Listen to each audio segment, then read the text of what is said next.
പട്ടാളെന്തോ പിടിക്കാൻ പോണത് കാണാനാ ഞങ്ങള്. വ്യായാമം ചെയ്യാനും സമ്മതിക്കല്ല അച്ഛാ. ഇത് ജോഗിങ്ങാ. ജോഗിങ് ജോഗിങ് എന്ന് വെച്ചാല് നമ്മൾ എക്സസൈസ്. എക്സസൈസ് അല്ല, പട്ടാളം.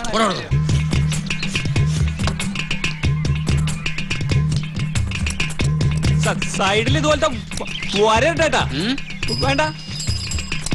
ഹംസക്ക ഒരു ചായ. ബഹളം കൂട്ടലടാ അപ്പാച്ചി, ചായ എടുത്തു തരാ. ഇന്നലെ രാത്രി അതിൽ കൂടെ പോകുമ്പോ പാട്ടും കൂത്തൊക്കെ കേട്ടെന്നാണ് നമ്മളെ ചെത്തുകാരൻ ബാസ് പറഞ്ഞത്. ഇതുവരെ പുറത്തേക്ക് പോയപ്പൊന്നും ഉണ്ടായില്ല.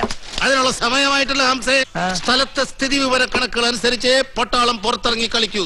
അത് ഞങ്ങളുടെ കാലത്തും അങ്ങനെയൊക്കെ തന്നെയാ. ബഹുവചനം വേണ്ട, ഞങ്ങളെ കാലത്ത്. അതെ, പട്ടാളം ഇപ്പൊ അടങ്ങിയിരിക്കുന്ന ആരും കണക്കാക്കണ്ട. ഓരോ ജീവൻ രക്ഷാ പോളിസി എടുത്താൽ അവരവരുടെ കുടുംബത്തിന് ഉപകരിക്കും. എപ്പോഴാ അവരുടെ തോക്ക് പൊട്ടുക എന്ന് പറയാൻ പറ്റില്ലല്ലോ. എന്തൊക്കെയോ അനർത്ഥങ്ങൾ വരുന്നുണ്ട്. ഒന്ന് പ്രശ്നം വെച്ചാലോ? എന്നിട്ട് വേണം ഇവിടെ വേറെ പ്രശ്നം ഉണ്ടാവാൻ അല്ലേ? പ്രശ്നമാവണം. ഈ നാട്ടുകാർ അനുഭവിക്കും വേണം. അല്ലെങ്കിൽ ആരോടെങ്കിലും അഭിപ്രായം രൂപീകരിച്ചാണോ സർക്കാരിന്റെ നടപടി? ഇതാണോ ജനാധിപത്യം? ഇത് ജനാധിപത്യം അല്ല വിലാക്കണ്ടി, ഇതിന്റെ ചായ ക്ലാസ്സാ. കണ്ടിയേട്ടാ, ഈ പട്ടാളക്കാരുടെ മുടി വെട്ടാൻ ഓർഡർ കിട്ടുമോ? ഒരു 10 തല കിട്ടിയിരുന്നെങ്കിലേ. കണ്ടിയേട്ടൻ നിന്റെ അപ്പന്റെ നിന്റെ തല അവനെടുക്കാണ്ട് നോക്കിക്കോ. അവനെ കളിയാക്കണ്ട പിലാക്കണ്ടി. വിക്കും വെച്ച് ഒറ്റ പ്രാക്ക് മതി, 4 പ്രാക്കിന്റെ തൂക്ക. പുഷ്കരനോ? വിളിക്കാൻ നിങ്ങൾക്ക് ഈസി, കേൾക്കാൻ എനിക്ക് സുഖം.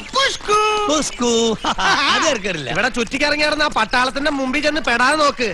അവര് തോക്കെടുത്തൊന്ന് പിഷ്കോ ഒന്ന് കാച്ചാണ്ടല്ല, പിന്നെ പുഷ്കോ എന്ന് വിളിക്കാൻ ആള് ബാക്കി ഉണ്ടാവില്ല. നിന്ന് വിളിക്കലടാ കുട്ടി പിശാശേ. നീ തിരുമാൻ സായിപ്പിനെ കൊണ്ടുവരാന്നും പറഞ്ഞ് കമ്മീഷൻ മേടിച്ച് മുങ്ങിയിട്ട് നാളെ എത്രയിടാ? ഞാൻ തിരുമുകാർക്ക് കൂലി കൊടുത്ത് മുടിഞ്ഞു. ഞാൻ സെർച്ച് കഴിഞ്ഞിട്ടാണോ? നിന്റെ ഒരു സെർച്ച്. കന്യാകുമാരിയിലെ ഏതോ ട്രാവൽസിലെ ഗൈഡ് ആണെന്നും പറഞ്ഞ് ഇവൻ ഈ പണി ഏൽപ്പിച്ചപ്പോഴേ വിശാലം പറഞ്ഞതാ, ഞാൻ കേട്ടില്ല. നിന്നിളിക്കാതെ ആ കലാമണ്ഡലത്തിന്റെ ഗേറ്റിലോ ഭാരതപ്പുഴയുടെ തീരത്തോ കറങ്ങി നടക്കണ ഏതെങ്കിലും സായിപ്പോ മദാമ ഉണ്ടെങ്കിൽ ഒന്ന് വിളിച്ചിട്ട് വാടാ. പട്ടാളം ഇറങ്ങിയ സ്ഥിതിക്ക് നമുക്ക് അവരൊന്ന് ക്യാൻവാസ് ചെയ്തല്ലോ വൈദ്യരേട്ടാ. ഞാനൊരു ഒറ്റ അത് ശരിയാ. നേരെ ക്യാമ്പിലോട്ടിയല്ലേ. അവർക്ക് ഉന്നം പിടിക്കാൻ ഒരു മനുഷ്യകോലത്തിന് കിട്ടാൻ കാത്തിരിക്കുക. അതിന് ഓർക്ക് മനുഷ്യക്കോലം തന്നെ വേണ്ട ഗോപാൽജി.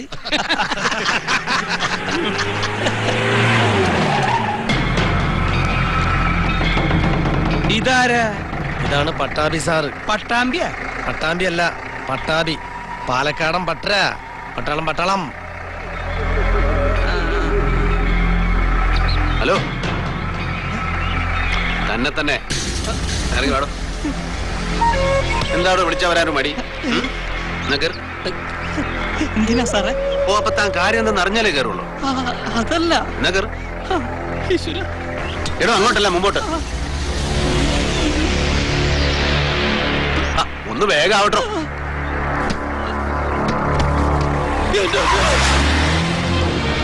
പറച്ചോലെ നമ്മളെ സുഖൂനെ പട്ടാളം പൊക്കിയല്ലോ. പോലീസായാലും പട്ടാളായാലും അങ്ങനെ ഒരാളെ കസ്റ്റഡിയിൽ എടുക്കാൻ പറ്റോ? ഇതിന് ചില നിയമങ്ങളൊക്കെ ഉണ്ടേ. പട്ടാളല്ലേ പൊക്കിയത്? കുറച്ചു പേര് ആ ചെറുക്കന്റെ വീട്ടിൽ ചെന്ന് വിവരം അറിയിക്കാം. ഇനിയിപ്പോ ചിലപ്പോ കാണാൻ പറ്റിയില്ലെങ്കിലോ? നമുക്ക് കുറച്ചാൾക്ക് ക്യാമ്പിലേക്ക് പോകും. എനിക്കൊരു പ്രശ്നം വെപ്പുണ്ട്, അത് മുടക്കാൻ പറ്റില്ല. ഈ ചെറുക്കൻ ഇത് എന്ത് ചെയ്തിട്ടാണാവോ? പട്ടാളത്തിന് അങ്ങനെയൊന്നുമില്ല. സംശയം തോന്നി ഞങ്ങൾ ആരെയും പൊക്കും. ഞങ്ങളാ? അതെ. എന്നാ നമുക്ക് ക്യാമ്പിലേക്ക് പോവാം. വൈദ്യരെ, നിങ്ങൾ ഗോപാലച്ചൻ ഇങ്ങോട്ട് അവന്റെ വീട്ടിൽ പോയി വിവരം പറയും. ഞങ്ങൾ ക്യാമ്പിലേക്കോട്ടെ. വിവാ തുണിയാത്ത കളി പൂടെ കുട്ടി കളിച്ചല്ലേ വരി പോയി നോക്കാം. ഈ താടി പഠിച്ചിട്ട് പോണോ? ക്യാമ്പിലേക്ക് വാ. എന്താ തന്റെ പേര്? എനിക്കിവിടുത്തെ പോലീസ് സ്റ്റേഷൻ അറിയോ? ഞാനൊരു തെറ്റും ചെയ്തിട്ടില്ല സാറേ. അതൊക്കെ പിന്നീട് തീരുമാനിക്കാം. ചോദിച്ചതിന് ഉത്തരം പറയും.